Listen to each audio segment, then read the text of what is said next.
अस्सलाम वालेकुम। Economics lecture number 44। कल हमने स्टार्ट किया था चैप्टर नंबर 7 जिसमें हमने देखा था कंजम्पशन फंक्शन के व्हाट इज कंजम्पशन के वो तमाम एक्सपेंडिचर जो आपका हाउस होल्ड सेक्टर अपनी नीड्स और वांट्स को पूरा करने के लिए करता है, दैट इज कॉल्ड कंजम्पशन। फिर हमने देखा था savings, the part of income left after all consumption is made। Income का वो पोर्शन जो तमाम कंजम्पशन कर लेने के बाद बच जाएगा किसी कंज्यूमर के पास, किसी हाउस होल्ड के पास, that portion is called savings. So किसी भी पर्सन की इनकम के दो ही हिस्से होंगे, आइदर इट इज कंज्यूम्ड और it is saved. So income is equal to consumption plus savings. Saving क्या है कि अच्छा इनकम को शो करते हैं y से, तो y is equal to c plus s, यानी कि income is equal to consumption plus savings. अब सेविंग को हमने देखा कि किसी पर्सन की इनकम का वो हिस्सा जो तमाम तर कंजम्पशन करने के बाद बच जाएगा, दैट इज कॉल्ड सेविंग्स। अगर हम सेविंग का ग्राफ देखें, कंजम्पशन का ग्राफ स्टार्ट हुआ था, जीरो से स्टार्ट नहीं हुआ था, जीरो से ऊपर स्टार्ट हुआ था। ये कंजम्पशन का ग्राफ ऐसे था, इनकम, कंजम्पशन, और इसे हमने कहा था ऑटोनोमस कंजम्पशन कि अगर इनकम जीरो भी होगी तो कुछ ना कुछ कंजम्पशन आपका हाउस होल्ड सेक्टर लाजमी करेगा अपनी नेसेसिटीज के ऊपर, और ये कंजम्पशन इनकम लेवल के ऊपर डिपेंडेंट नहीं होगी।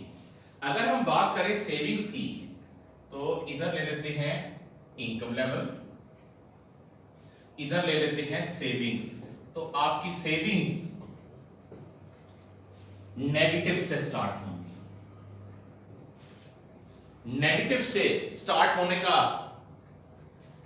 नेगेटिव से स्टार्ट होने की रीजन क्या है, वजह क्या है? जब इनकम लेवल कम होगा या इनकम जीरो होगी तो पर्सन ऑटोनोमस कंजम्पशन तो कर रहा है, ये ऑटोनोमस कंजम्पशन, इनकम तो जीरो है, कंजम्पशन फिर भी कर रहा है, तो कंजम्पशन करेगा कहां से? बोरिंग करके। तो ये जो नेगेटिव सेविंग है ये बोरिंग को शो कर रही है।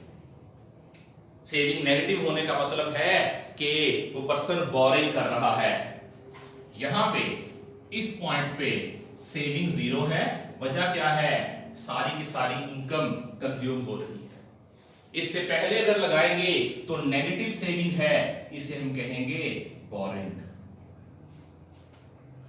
सेविंग नेगेटिव कैसे हो सकती है? बेसिकली नेगेटिव चीज वो होती है जो आपकी किसी पॉजिटिव चीज को खत्म कर दे। सेविंग के नेगेटिव होने का मतलब क्या है? फ्यूचर में जैसे जैसे इस पर्सन की इनकम बढ़ती जाएगी ये अपनी सेविंग करेगा, तो जो आज ये बोरिंग कर रहा है, आज की बोरिंग फ्यूचर की सेविंग को खत्म कर देगी। तो जो चीज फ्यूचर की सेविंग को खत्म करेगी उसे फिर हम कहेंगे ये नेगेटिव सेविंग्स है। ये सेविंग तो है लेकिन नेगेटिव है, वजह क्या है? ये फ्यूचर की पॉजिटिव सेविंग को खत्म कर रही है। So boring is also called negative savings. अब सेविंग भी कंजम्पशन की तरह इनकम पे डिपेंड करती है। तो कोई पर्सन अपनी इनकम का कितने परसेंट हिस्सा सेव करता है, that is called marginal propensity to save, MPS।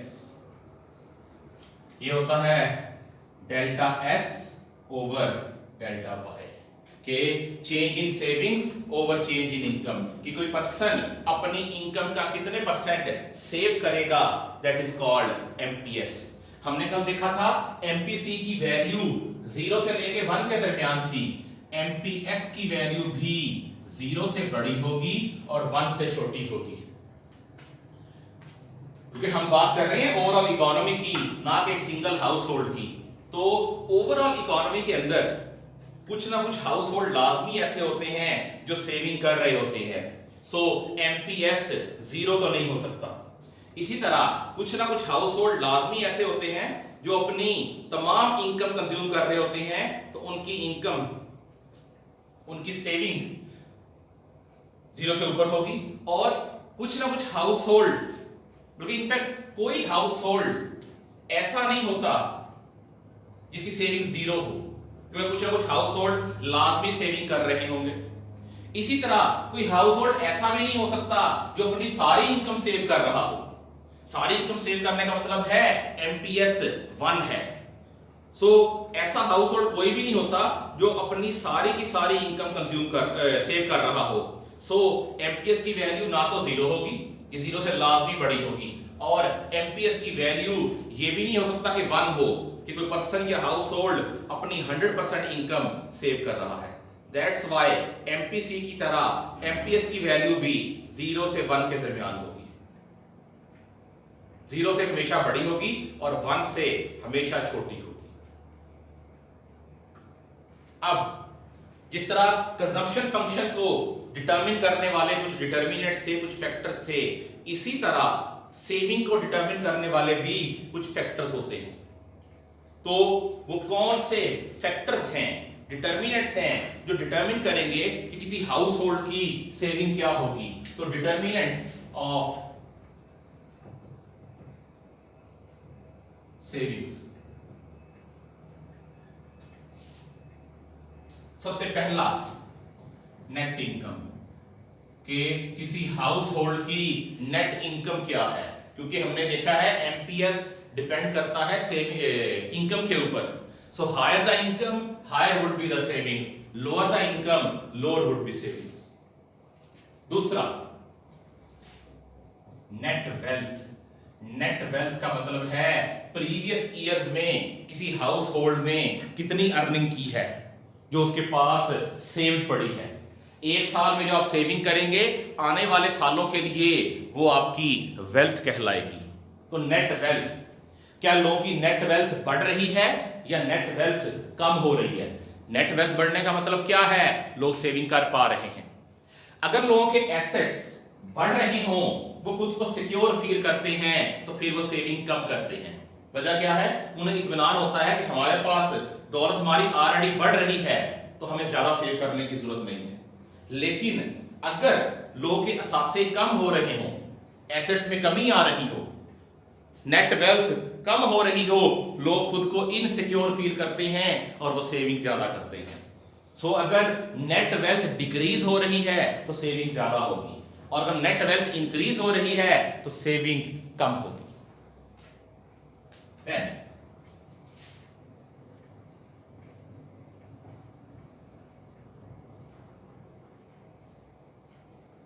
Distribution of wealth, दौलत की तकसीम कैसी है? अगर दौलत की तकसीम इस तरह से है कि ज्यादातर दौलत कुछ लोगों के हाथ में है, तो रिच हाउस होल्ड का एमपीएस ज्यादा होता है। रिच हाउस होल्ड अपनी इनकम का बहुत कम परसेंट सेव करते हैं, और बहुत कम परसेंट कंज्यूम करते हैं और बहुत ज्यादा सेव करते हैं। सो अगर इकोनॉमी के अंदर रिच लोगों की तादाद ज्यादा है तो एमपीएस बड़ा होगा, और अगर रिच लोग कम हैं, पुअर या मिडिल क्लास के लोग ज्यादा हैं, तो एमपीएस ज्यादा होगा, सेविंग ज्यादा होगी। Then comes interest rate. ये हमने कल भी देखा था, ये सबसे बड़ा फैक्टर है कि मार्केट में इंटरेस्ट रेट क्या चल रहा है, यानी कि लोगों को उनकी सेविंग के ऊपर एक्स्ट्रा पैसे कितने मिल सकते हैं अगर वो सेव करें। तो अगर इंटरेस्ट रेट ज्यादा होगा, लोग लालच में आके ज्यादा सेविंग करेंगे, और अगर इंटरेस्ट रेट कम होगा तो लोग सेविंग कम करेंगे। Objective factors. ऑब्जेक्टिव फैक्टर्स वो होते हैं जो किसी पर्सन के इंडिविजुअल हाथ में नहीं होते, ये ओवरऑल इकोनॉमी की सूरत हाल को रिप्रेजेंट करते हैं। For example law and order situation, political stability, banking system, mutual funds यानी कि लोगों की सेविंग को आगे बढ़ाने वाले, ग्रो करवाने वाले इदारे कैसे हैं। अगर मुल्क का बैंकिंग सिस्टम स्ट्रांग है, म्यूचुअल फंड्स वगैरह अवेलेबल हैं, लोगों की सेविंग को एनहेंस कराने वाले इदारे मौजूद हैं, तो लोग सेविंग ज्यादा करेंगे। और अगर मुल्क का बैंकिंग सिस्टम वीक है तो फिर लोग सेविंग कम करेंगे। देन सब्जेक्टिव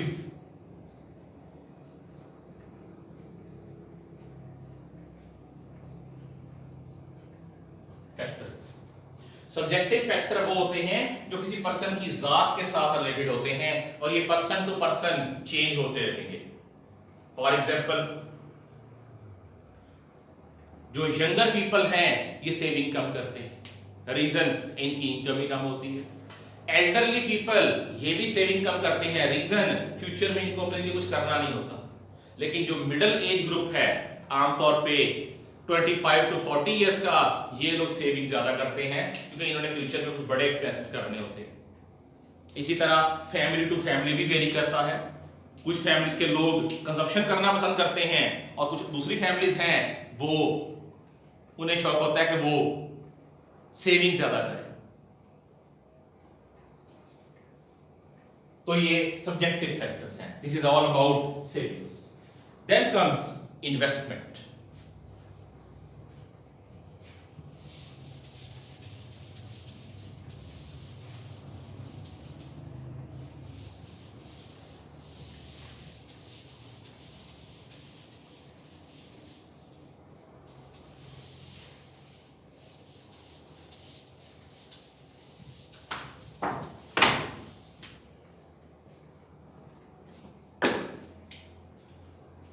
Investment,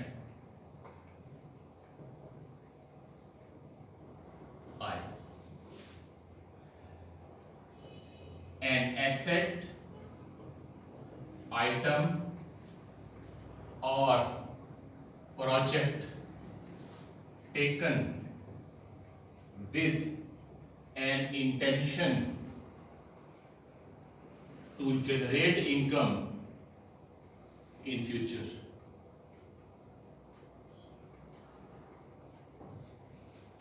कोई भी ऐसी शेयर, कोई असासा यानी कि एसेट या कोई भी ऐसा प्रोजेक्ट जो कोई पर्सन इस नियत से लेता है कि फ्यूचर में उसे इनकम जनरेट करके देगा, दैट इज कॉल्ड इन्वेस्टमेंट।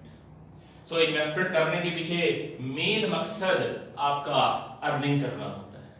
अब इन्वेस्टमेंट भी दो तरह की है,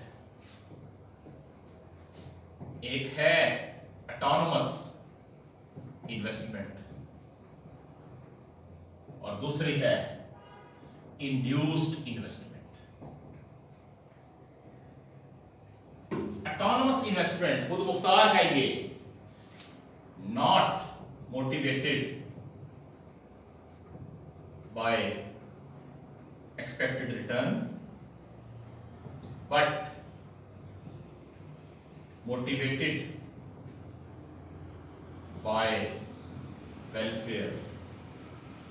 ये वो इन्वेस्टमेंट है जो इनकम को जहन में रख के नहीं की जाती, बल्कि इसके पीछे मकसद वेलफेयर होता है। तो ये इन्वेस्टमेंट आमतौर पे आपके प्राइवेट बिजनेसेस नहीं करते। वजह क्या है?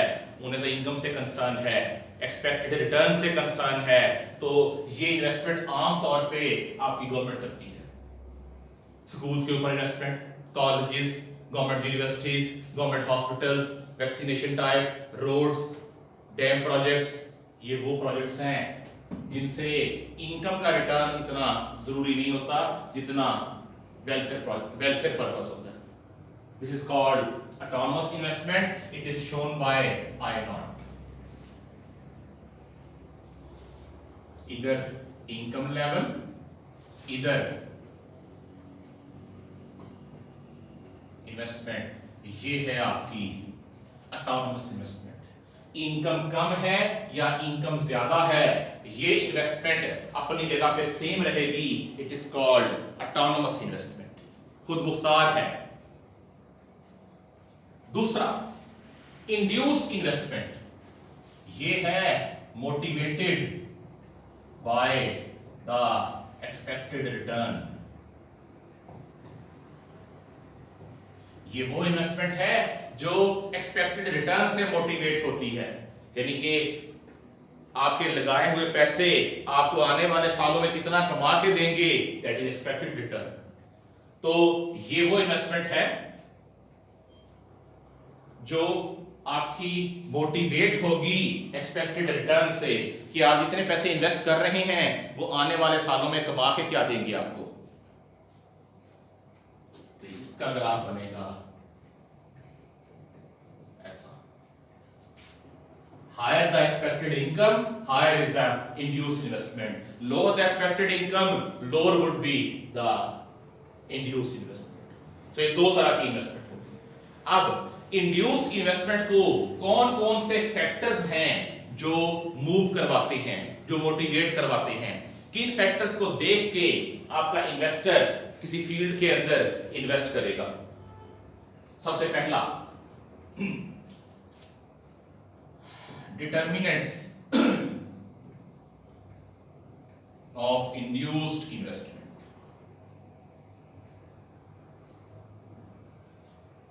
सबसे पहला, मार्केट इंटरेस्ट रेट। मार्केट में इंटरेस्ट रेट क्या चल रहा है, क्यों? अगर मार्केट में इंटरेस्ट रेट चल रहा है 10%, यानी कि अगर कोई इन्वेस्टर पैसे बैंक में रखवा दे उसे 10% का रिटर्न मिल जाएगा, या अगर पैसे उधार लेता है उसे बैंक को 10% सूद अदा करना पड़ेगा। और जो प्रोजेक्ट को करने जा रहा है उसका रिटर्न भी 10% है, तो होगा क्या? इन्वेस्टर बजाय रिस्क लेने के पैसे बैंक में रखवा देगा, या अगर उसने उधार लेके प्रोजेक्ट करना था तो वो नहीं करेगा। क्यों? जितना रिटर्न प्रोजेक्ट से आएगा वो सारे का सारा बैंक ले लेगा, तो इन्वेस्टर को क्या फायदा। सो जितना मार्केट इंटरेस्ट रेट कम होगा उतनी ही इंड्यूस इन्वेस्टमेंट ज्यादा होगी। अभी पाकिस्तान में रिसेंटली गवर्नमेंट ने इंटरेस्ट रेट बहुत बढ़ा दिया था, इफेक्ट क्या आया? मुल्क के अंदर इन्वेस्टमेंट कम होना शुरू हो गई। रीजन कि लोगों के लिए इंटरेस्ट एक्सपेंस अनबियरेबल हो रहा था, नाकाबिले बर्दाश्त हो रहा था कि वो उस एक्सपेंस को बियर नहीं कर पा रहे थे। दूसरा, मार्जिनल एफिशिएंसी ऑफ कैपिटल।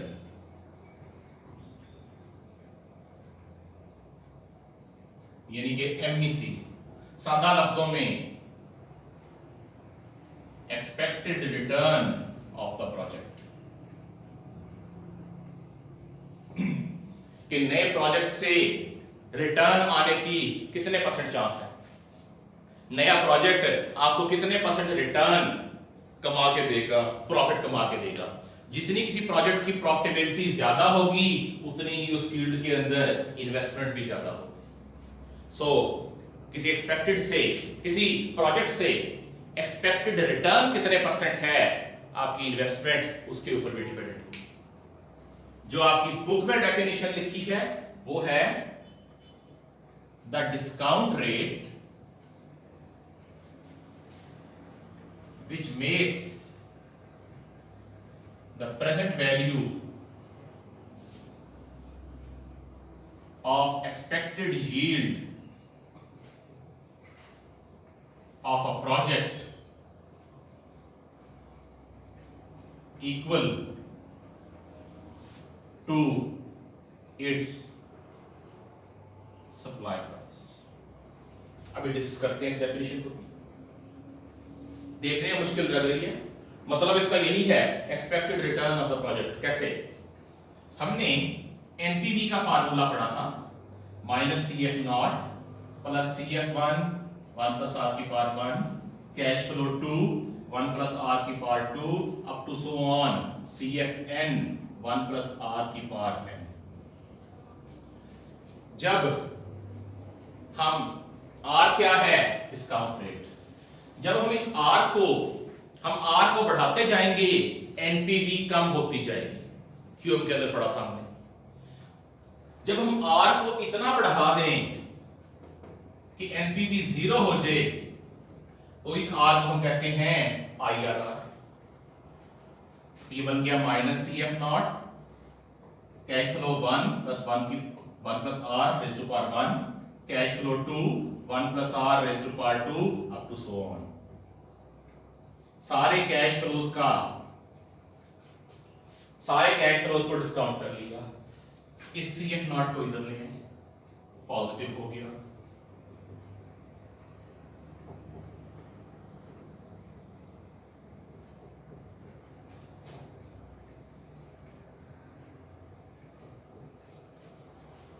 ये जो नीचे वाला रेट है इसी को हम कहते हैं MVC।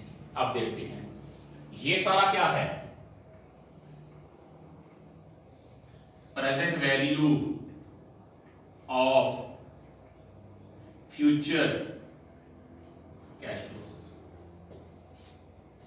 और CF नॉट क्या है, जितनी इनिशियल इन्वेस्टमेंट की थी हमने किसी प्रोजेक्ट के अंदर, तो बना क्या, द डिस्काउंट रेट, ये वाला रेट जो नीचे लिख रही है, which makes present value of expected yield, present value of expected yield equal to its supply price, यानी कि वो रेट जिससे हम फ्यूचर कैश फ्लोस को डिस्काउंट करेंगे तो वो इक्वल हो जाएगा उसकी सप्लाई प्राइस के, जिसे हम आपके QM के अंदर कहते थे IRR, internal rate of return. Basically IRR को ही बोलते हैं MEC, marginal efficiency of capital.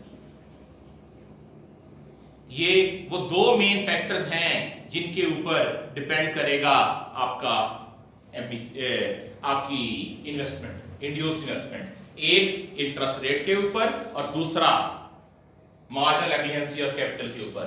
Higher the interest rate lower would be investment, lower the interest rate higher would be investment, higher the MEC higher would be investment, lower the MEC lower would be investment। अगर हम MEC का graph बनाएं तो एक downward slope बनेगा, इधर interest rate, इधर income, sorry not income, investment। एक डाउनवर्ड स्लोपिंग कर्व बनेगा MEC, जो कि शो करता है कि अगर इंटरेस्ट रेट हाई होगा तो इन्वेस्टमेंट थोड़ी होगी, इंटरेस्ट रेट कम होगा तो इन्वेस्टमेंट ज्यादा होगी। वो लाइन या वो कर्व जो इंटरेस्ट रेट और इन्वेस्टमेंट को आपस में कनेक्ट कर रही है उसे हम कहते हैं MEC, marginal efficiency of capital.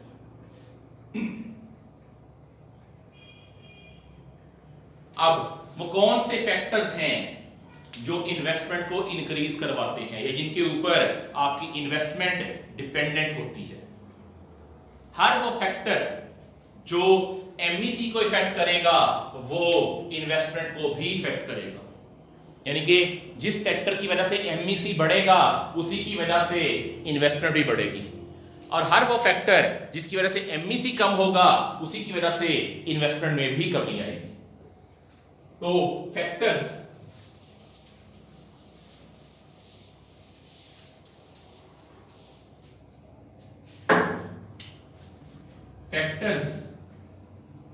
that affect MEC and investment।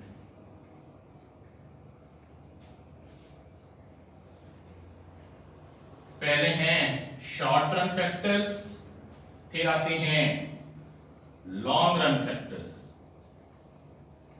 Short run factors, short run की हमने डेफिनेशन पढ़ी थी, जो ऐसा टाइम पीरियड जिसमें कम से कम एक फैक्टर ऑफ प्रोडक्शन लाजमी कांस्टेंट हो, दैट इज शॉर्ट रन। तो शॉर्ट रन में कौन कौन से फैक्टर आएंगे, सबसे पहला डिमांड ऑफ प्रोडक्ट, उस प्रोडक्ट की मार्केट में डिमांड क्या है। क्यों, जितनी किसी प्रोडक्ट की मार्केट में डिमांड ज्यादा होगी उतनी ही उसकी प्राइस हाई मिलेगी, जितनी प्राइस हाई मिलेगी उतनी ही प्रॉफिटेबिलिटी ज्यादा होगी, उतना ही MEC ज्यादा होगा, उतना ही लोग उस फील्ड के अंदर ज्यादा इन्वेस्ट करेंगे। तो पहला फैक्टर है demand of the product. Higher the demand, higher would be investment, lower the demand, lower would be investment. Liquid assets, liquid assets वो होते हैं जो बहुत शॉर्ट टाइम पीरियड के अंदर कैश में कन्वर्ट हो जाए। अगर जैसे करेंसी हो गई, बॉन्ड्स हो गए, शेयर्स हो गए, गोल्ड हो गया, ये लिक्विड एसेट्स हैं। अगर इन्वेस्टमेंट के पास लिक्विड एसेट्स ज्यादा हैं तो जैसे ही कोई प्रोजेक्ट उसे मिलेगा, जैसे ही कोई इन्वेस्टमेंट अपॉर्चुनिटी मिलेगी, वो अपने एसेट्स को कैश में कन्वर्ट कराएगा और इन्वेस्ट कर लेगा। और अगर उसके पास इलिक्विड एसेट्स हैं, फॉर एग्जांपल प्रॉपर्टी है, प्लॉट है, कोई प्लाजा है, कोई घर है, इन्हें हम कहते हैं इलिक्विड एसेट्स, जो जल्दी सेल नहीं होते, जल्दी कैश में कन्वर्ट नहीं होते। तो इन्वेस्टमेंट अपॉर्चुनिटी आ भी जाए तो इन्वेस्टर अपने एसेट्स को कन्वर्ट नहीं कर पाएगा कैश के अंदर और इन्वेस्ट नहीं कर पाएगा। So higher the number of liquid assets, higher would be investment, lower the rate of liquid assets, lower would be investment.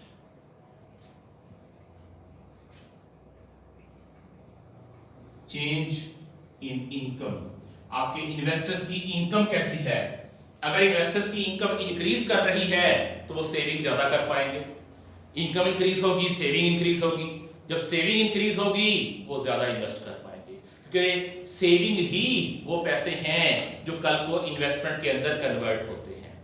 So higher the income, higher would be saving, higher would be investment. Lower the income, lower would be savings, lower would be investment.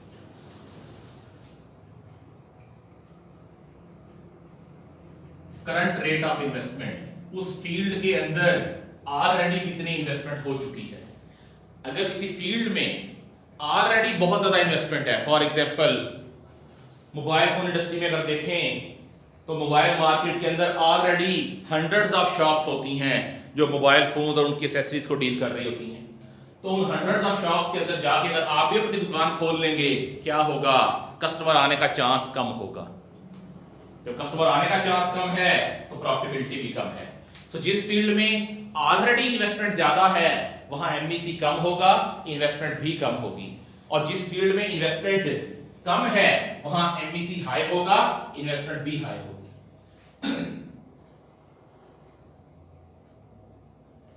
Sentiment, investor सोच क्या रहा है economy के मुतालिक। अगर सोच दो तरह की होती है, एक है ऑप्टिमिज्म, ऑप्टिमिस्ट सोच। ऑप्टिमिज्म का मतलब है कि इन्वेस्टर अपनी इकोनॉमी के मुतालिक पूरी उम्मीद है कि ये ग्रो करेगी। जब लोग इकोनॉमी के मुतालिक पॉजिटिव सोचते हैं वो ज्यादा इन्वेस्ट करते हैं।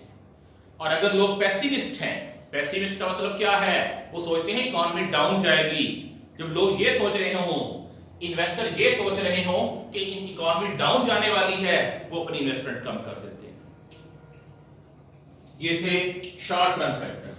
Then comes long term factor. सबसे बड़ा factor population growth,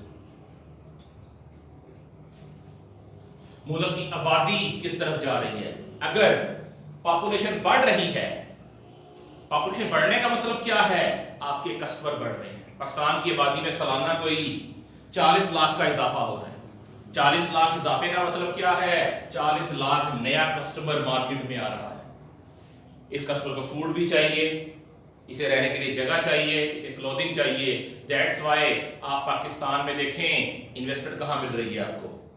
food industry में, बेबी फीड में, डायपर्स इंडस्ट्री, उसके अलावा school, colleges and universities, hotel industry, mobile phone industry और हाउसिंग इंडस्ट्री। यानी कि ये वो तमाम चीजें हैं जो यंगस्टर्स को चाहिए। सो अगर आबादी बढ़ रही होगी तो आपके मुल्क में प्रॉफिटेबिलिटी का चांस ज्यादा होगा, इन्वेस्टमेंट भी ज्यादा होगी।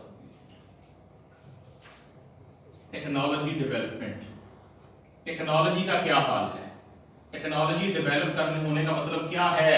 आप नई प्रोडक्ट बना सकते हैं, आप पुरानी प्रोडक्ट को इंप्रूव करके, इनोवेट करके हाई रेट के ऊपर बेच सकते हैं। सो जब टेक्नोलॉजी डेवलपमेंट तेजी से हो रही होगी, इन्वेस्टमेंट बढ़ेगी।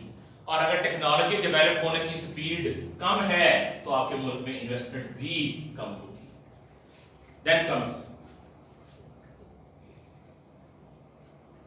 number of capital assets already in the industry. Basically short run factor number 4, current rate of investment, के जिस फील्ड में इन्वेस्टमेंट करने जा रहे हैं वहां ऑलरेडी कितने कैपिटल एसेट मौजूद हैं। कैपिटल एसेट का मतलब क्या है, वहां ऑलरेडी कितनी इन्वेस्टमेंट हो चुकी है। सो लॉन्ग रन का फैक्टर नंबर 3 और शॉर्ट रन का फैक्टर नंबर 4 ये सेम है कि उस फील्ड में ऑलरेडी कितनी इन्वेस्टमेंट हो चुकी है। तो अगर ऑलरेडी इन्वेस्टमेंट ज्यादा है तो फिर रिटर्न कम होगा, नेक्स्ट इन्वेस्टमेंट कम होगी। और अगर किसी फील्ड में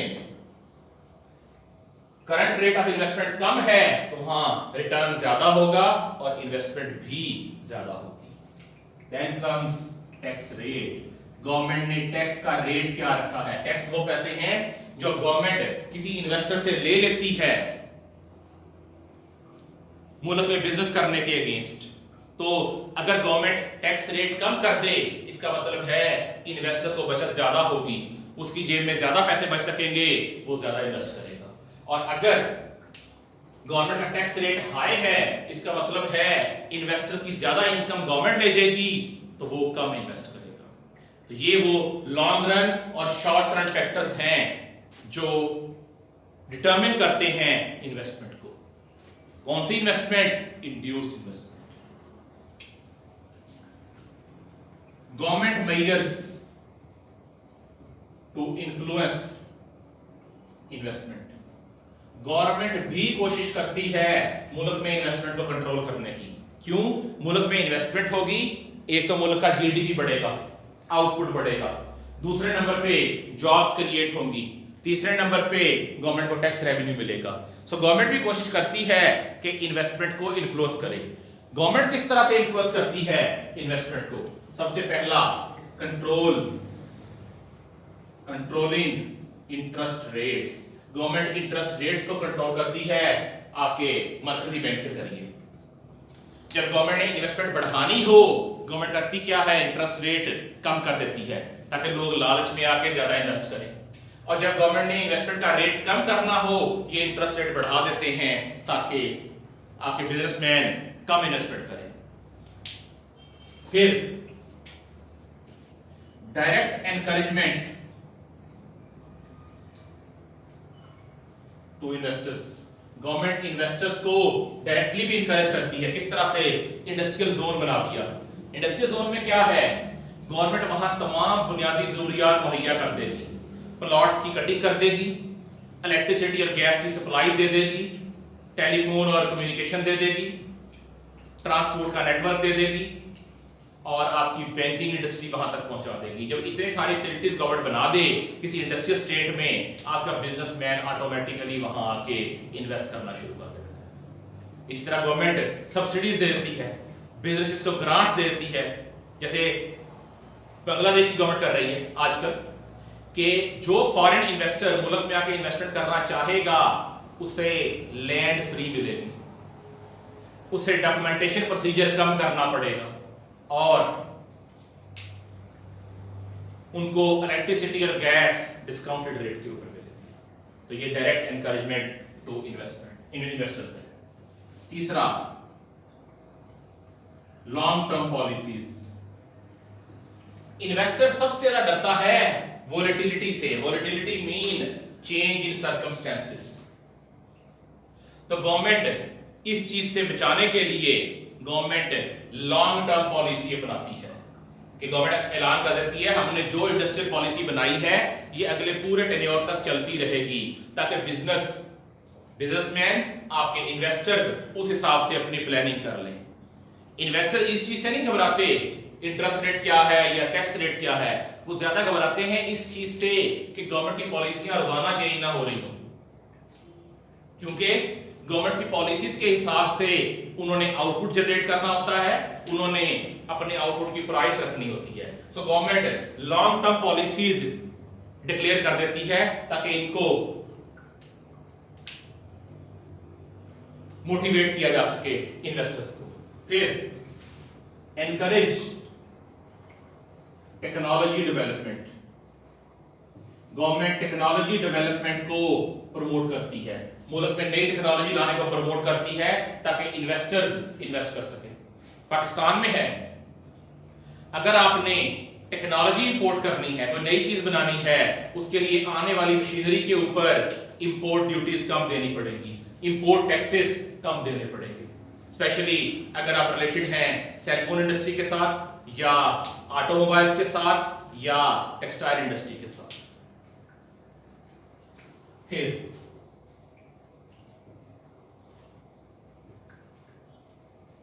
एनकरेज कंजप्शन, गवर्नमेंट कंजप्शन को इंक्रीज करवाती है। कंजप्शन इंक्रीज करने का मतलब क्या है कि लोग ज्यादा स्पेंडिंग कर रहे हैं।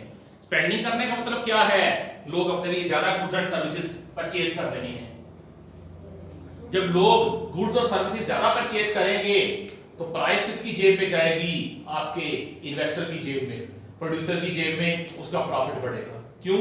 जब कंजप्शन ज्यादा होगी तो गुड्स और सर्विसेज की डिमांड बढ़ेगी, जब डिमांड बढ़ेगी तो प्राइस लेवल बढ़ेगा और प्राइस लेवल के बढ़ने से आपके बिजनेस को ज्यादा फायदा होगा। और आखिरी गवर्नमेंट स्पेंडिंग, गवर्नमेंट अपने खर्चे बढ़ा लेती है इकोनॉमी को प्रमोट करने के लिए। क्यों? गवर्नमेंट ने खर्चा करना है। फर्ज करें गवर्नमेंट बना रही है मेट्रो 30 अरब रुपए की, मेट्रो में क्या लगेगा, cement, iron bars, stones, sand, machinery, ये चीजें इस्तेमाल होंगी। ये सारी चीजें कहां से आएंगी, प्राइवेट बिजनेसेस से। सो जब गवर्नमेंट अपनी इन्वेस्टमेंट बढ़ाएगी, प्राइवेट बिजनेस की जेब में पैसा जाएगा, उनको फायदा होना शुरू होगा। So higher the government investment, higher would be price level, higher would be profitability for private businesses and higher would be investment. ये वो फैक्टर्स हैं जिनके जरिए गवर्नमेंट इन्वेस्टमेंट को एनकरेज करती है, इन्वेस्टमेंट को इंक्रीज करवाती है। चैप्टर नंबर 7 आपका कंप्लीट है। इंशाल्लाह कमिंग लेक्चर में हम लोग चैप्टर नंबर 8 स्टार्ट करेंगे। अल्लाह हाफिज़।